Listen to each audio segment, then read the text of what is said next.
Hello. Hey, there he is. Sorry Ted, about how that. are you? I'm good. Excellent.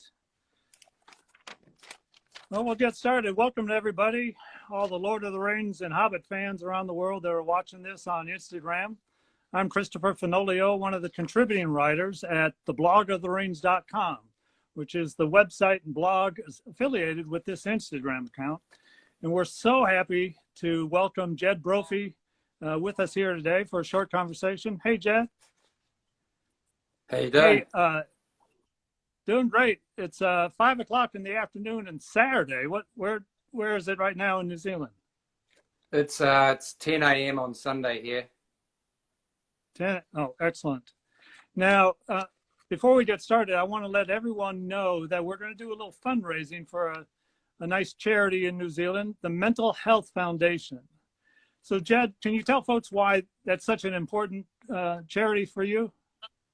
Yeah, there's we have one of the highest rates of people taking their own lives here in New Zealand, and mental health is a huge issue especially for our youth, especially for people in their teenage years. And it's been something that's been let go by progressive governments to the point where a lot of the work is done by volunteer organisations, and they form an essential part of the work that's needed to help people who are actually suffering from mental health in this country. So it's a big deal for me. I've been trying to help them raise money for a long time now, because in my industry especially, there's quite a need for support for people, and I appreciate any help that anybody can give us. And it's a sector in the country which has really been underfunded for years. So any help that you can give, very much appreciated. Well, and I suppose that normal fundraising activities there have been curtailed with the coronavirus and everything. How are you and the family doing through all of this? Yeah, look, because of my work, we're kind of used to having downtime. It's been hard for the country, but we're very proud of the fact that we as a nation have taken it very seriously. It's always nice to be at home, have a great garden. We have 14 fruit trees and a good veggie garden, so we were pretty well. Yeah. I go to visit my Rohan horse every day, actually, and there are mushrooms in the paddock there, which I've picked. So, yeah, we've been doing okay, but we are looking forward to getting out the other end and getting back to some sort of normalcy. Yeah, that'd be great. And yeah, with all those mushrooms, watch out for those hobbits. You know, they love stealing mushrooms. So. Yeah, look, I've seen a few of them hiding in the bushes, actually, but they know to leave me well alone. Yeah, oh, yeah, no doubt, no doubt. So it's your character Nori in the Hobbit films that we know the most about. What was it like being in part of a big ensemble of characters, like, you know, all those dwarves? It was hugely exciting to me. Like most people, I read the books as a young man, and having already worked in Middle Earth on Lord of the Rings, I knew what an amazing experience it was going to be. I have to admit, I didn't believe I would ever be lucky enough to go back to Middle Earth and work on films of that caliber. So it was probably doubly exciting for me, because I had an understanding of what it was we were going back to. I think one of the best days of my whole experience working on that was the day that Ian arrived back into the country, Ian McKellen. And we were all at the museum hotel, and he came across the forecourt and we had a big hug, and it was kind of like time had never passed. It's like it was only yesterday that Ian had left. And then getting to work with Andy Serkis again, getting to see Elijah Wood again. Billy Boyd was in the country while we were filming. Bernard Hill came on set while we were filming. John Rhys Davies came on set while we were filming. So it was like getting the gang back together. But for me, being part of the fellowship, part of our own fellowship, it was kind of surreal. The first day at Bag End, we were all dressed up as the dwarves, and Martin Freeman was there as Bilbo and Ian was there as Gandalf, was a day where I think we all had tears in our eyes, because couldn't quite believe how lucky we were. Oh, that's awesome. Yeah, it was. And I understand so much of the production crew was all the same that Peter was used to working with. And of course, you know, Richard Taylor and the Weather Workshop folks and all that. Yeah, it's like I said, getting the gang back together. It's I've been lucky enough to work with most of that crew on other films in between, but we all knew going into this how much it meant to the fans. There's something that kind of lifts your game when you know that people are really wanting it to be good. And so you try that extra bit and people go the extra distance. They don't care so much about the overtime because you know that what you're doing is something that really means something to people. Oh, it's yeah. not just a piece of entertainment. It's this is people's favorite subject matter. So, yeah. Well, how did you learn about the character of Nori, after the script, because, I mean, they describe him as a very dodgy dwarf. I mean, when did you realize he was like a kleptomaniac and always stealing things?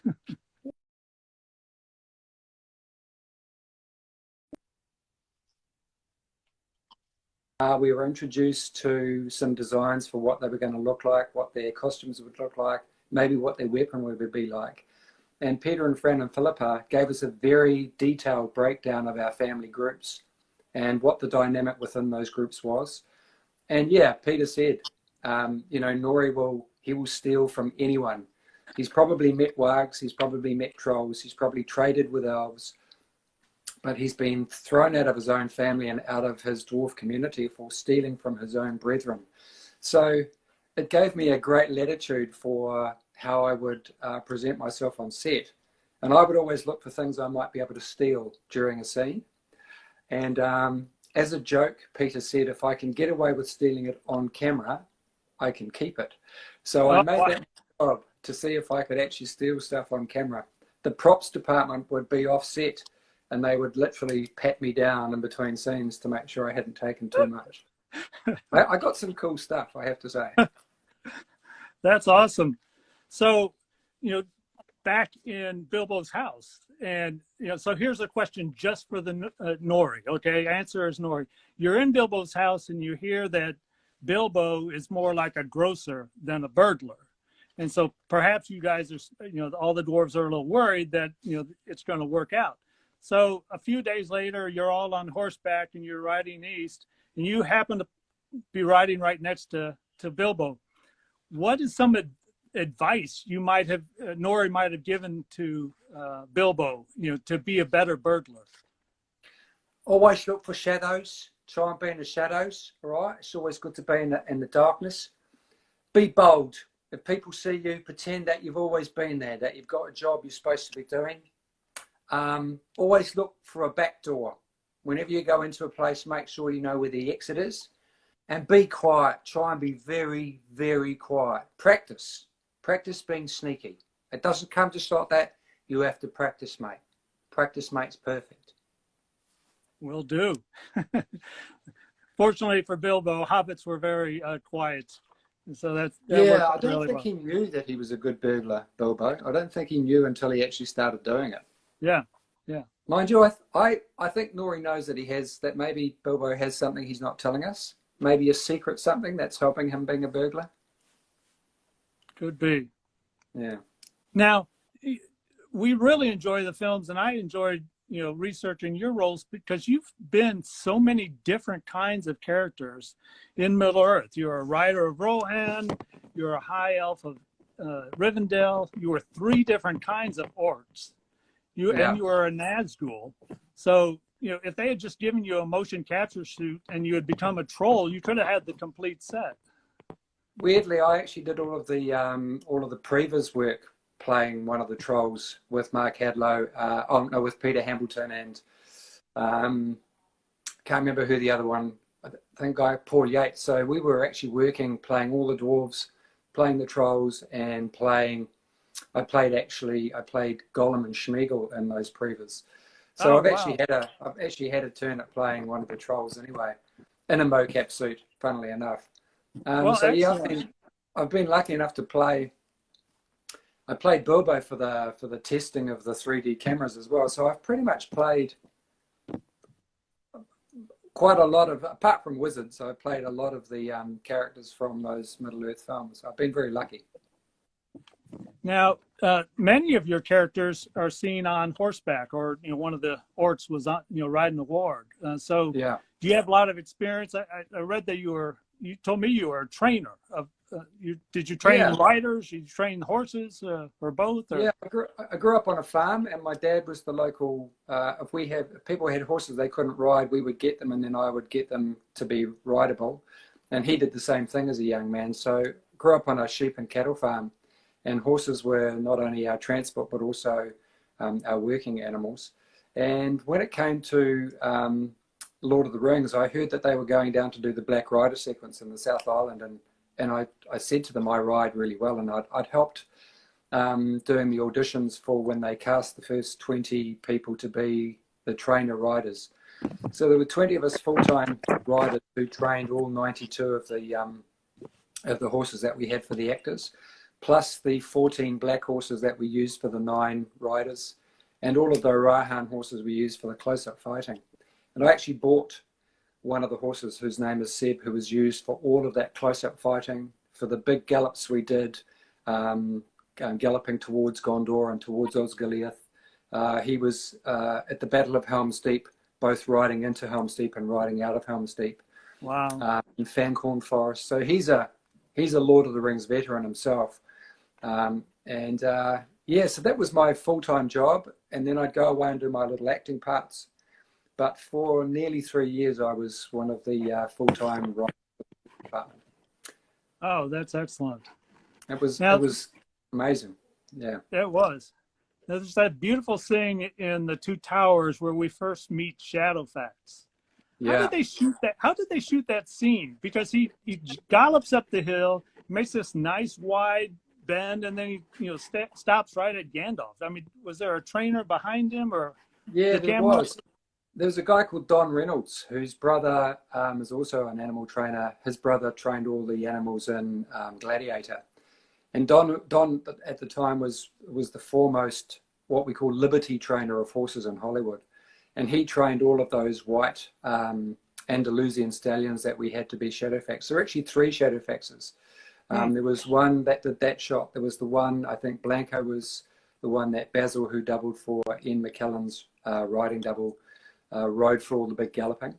And so he trained him to come to that whistle. He trained him over the course of 3 months to come to that particular sound and to hit the mark. And I think they probably did 9 or 10 takes to get that shot, but there was 3 or 4 of them that were absolutely usable. It was amazing to watch, actually, those horses actually come right up and hit their mark, like any actor. And you do it with a series of, you give them gratitude, you give them a little bit of feed when they first do it, and you pat them and say, well done. So it's all done with empathy. It's not done with any kind of punishment. It's all done with, you did a good job, and that's how they learn. Positive reinforcement. Yeah, that's great. Positive reinforcement. That's what I was looking for. Actors work well with that too. We all could use that once in a while. Yeah. You're doing a great job. Oh, thank you. You too. Now, I read that your son also appeared in Return of the King. He played Arwen and Aragorn's son. What was that like? Well, both my sons, actually. My eldest son, Riley, he was a scale double for Pippin and Merry a couple of times. And he was one of the Hobbit children who chases after Gandalf's cart and is then in the party scene. Yes. So he was 7 at the time, and then my youngest son was 5 when he auditioned. They auditioned him and gave him the part of playing Eldarion, which was a huge thrill for him. Yeah, he had a great time. He especially loved working with Viggo. I think he wanted to go and live with Viggo at the end of filming. Yeah, I was in that scene. I was actually meant to be there just as a chaperone and helping out the horse department. But I got both my sisters' jobs as being riding elves, leaving Middle Earth with Arwen's entourage. And one of my sisters didn't turn up. So I actually appear in that scene as an elf in female costume. Oh, you're female on that. I saw the long blonde hair, and just as your son passes the scene, there you are. Yeah. Yeah, trying desperately to be not on camera. But yeah, I was told it was a female elf costume. Oh, excellent. So just a couple more questions. You good for time? Absolutely. Oh, excellent. So I was thinking of this word association game. So if I name a person or just one or two words, you just tell me what instantly comes back to your mind, okay? Okay. All right, so the first one is boot camp. Hard, long, arduous, great fun. Latex. Love it. Peter Jackson. Genius. Absolute genius. Dwarf kebab. Smoky made me ill. Scene 88. Sore feet. Very sore feet. Graham McTavish. Angry.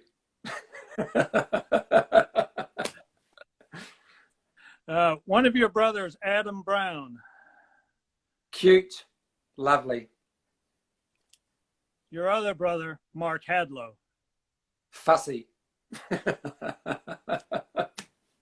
I love you, Mark, but still.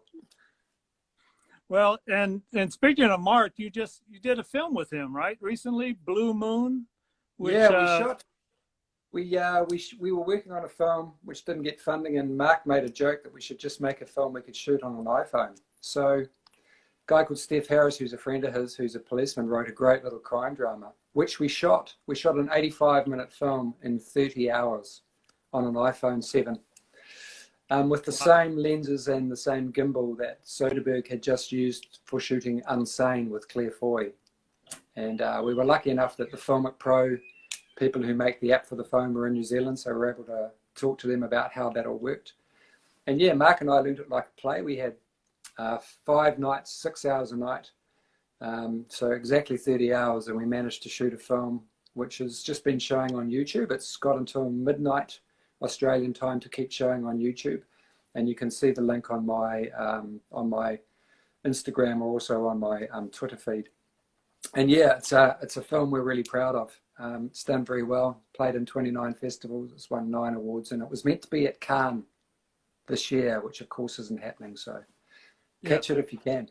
No, we will. Yeah. And here in the States, it's until I guess tomorrow, sometime Sunday, that it's on the Dark Horse Films YouTube channel. So definitely check out that. So what else do you have on the horizon for new projects you've got coming down the road? Well, there's a TV series called The Luminaries, which was shot by the BBC, which stars Eva Green, Eve Hewson, Martin Chalkash and various Kiwis. That starts playing here on the 17th, and then there's going to BBC One, and then we'll play in the States. And then Steph Harris from Dark Horse Films, he and I have another project that we were sort of thinking of going into from June onwards, post-Cannes. So I'm not quite sure. We're not quite sure what things will pick up and when they will pick up again once the industry gets going. This is the unknown with our industry. No one really knows when crew will be allowed to mix again together, how long it will take to get that crew together, whether or not they're still available or they're pre-booked on other things. I do know that there are projects that we're gearing up to shoot in June, July in Queenstown that are not happening until 2021 now because of the availability of the lead actors who are coming from overseas. Yeah. So it's always a very tricky industry anyway in terms of booking yourself, but this has just made it even trickier. There'll be 3 or 4 months, I think, of trying to get ourselves back on our feet and finding out where people are and when they can actually start shooting stuff again. So yeah. Who knows what the rules will be? Maybe we'll have to act there'll be no more scenes of intimacy. It'll all be like Lord of the Rings where people are standing very far apart. I don't know about that. Maybe they'll give us all motion capture suits and we'll just transmit our performances and they just put it together in a computer. But the amazing thing is that is actually entirely possible. We've seen people like Sam Neill here in this country working with people like Hugo Weaving and Cohen Holloway and other people he's worked with via feeds to their own places. So who knows? It's all entirely possible. Lord of the Rings showed showed that you can actually shoot stuff in two completely different situations and then map them together. So it's entirely possible. So with all the different characters that you played in Middle Earth, is there any chance we might see you on the Amazon series? Look, I've said publicly I'd love to, but you know, they're making their own show, and I think that they're probably quite wise in wanting to put their own stamp on it. It may be that I have too many preconceptions about how things should be done, but I do a very good impersonation of Ian McKellen. I could play a very, I put the hat on and a beard, and I could be him with blue eyes. But you know, I'm up for anything. If they were interested in seeing me for any part, I'd definitely be up for it, because it is my favorite franchise by a long stretch. And but I have been lucky. I've been a lucky Kiwi. I've been in 6 Middle-earth films, and maybe the universe is saying I've had my turn. But that doesn't mean I wouldn't be up for it. I'd definitely be up for it. Excellent. Well, you do such a great Ian McKellen. You know, Gandalf, why did you really pick Bilbo for this journey? Well, because he was the one who was most likely to succeed. It's always the ones who think that they don't have it in them that turn out to be the ones who have the bravery within. It's the most unlikely of people who turn out to be the hero. So very true. Well, Jed, we really want to thank you for joining us, you know, today. Thank you so much for your participation and for everything you've done. We look forward to some more great film roles for you in the future. And everyone, please, I hope everybody will continue to go over to theblogoftherings.com and check out the articles. And who knows, we may have some other interviews in the future. So thank you, everybody, for joining us. And Jed, you all stay safe there in New Zealand. You stay safe where you are too. Thank you very much. All right, take care.